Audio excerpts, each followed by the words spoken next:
Hi అండి, welcome to my channel. ఈరోజు తులసి చెట్టు దగ్గర 365 ఒత్తులు ఎలా వెలిగించాలో చూద్దాం. 365 ఒత్తులు అనేది గుడిలో వెలిగిస్తారు, లేదంటే ఇంటి దగ్గర తులసి చెట్టు ఉంటే ఇట్లాగా పూజ అయితే చేసి అక్కడైతే వెలిగిస్తామండి. బియ్యపు పిండితోనే ముగ్గేసాము.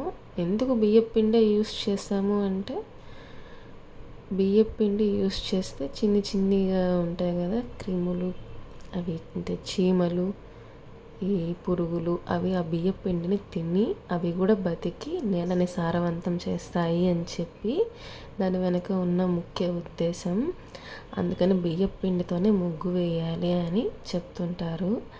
అందువల్ల బియ్యపు పిండితో ఇట్లా ముగ్గేసి పసుపు కుంకుమతో అలంకరించుకొని, తులసి చెట్టుకి కూడా పసుపు కుంకుమతో అలంకరించుకొని ఇట్లాగా పూలు అవి పెట్టి మనం ఇంకా ముగ్గులో అయితే 365 ఒత్తులు ఒక ప్రమిదలో అయితే పెట్టుకొని, ఆ ప్రమిదని కూడా పసుపు కుంకుమతో అలంకరించుకొని పెట్టుకోవాలండి.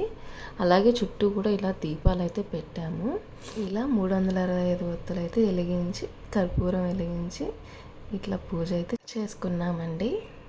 పాప వడిలో ఉండడం వల్ల పాపని కింద పెడితే దీపాలన్నీ పాడు చేస్తుంది, వాటిని పట్టుకొని మళ్ళీ ఏమైనా ఇబ్బంది అవుతుందని చెప్పి స్టూల్ అయితే వేసుకొని దీపాలు అయితే వెలిగించాము. అంతకంటే ఇంకేం లేదు. అత్తయ్యకి మోకాళ్ళ ఆపరేషన్ జరిగింది కాబట్టి స్టూల్ వేసుకుని కూర్చున్నారు, అంతేనండి. పూజనైతే అవమానించాలని అయితే కాదు. గోపా ప్రదక్షిణం నీకిస్తీనమ్మా, గోవిందు సన్నిధి నాకీయవమ్మా. ఒంటి ప్రదక్షిణం నీకిస్తీనమ్మా, వైకుంఠ సన్నిధి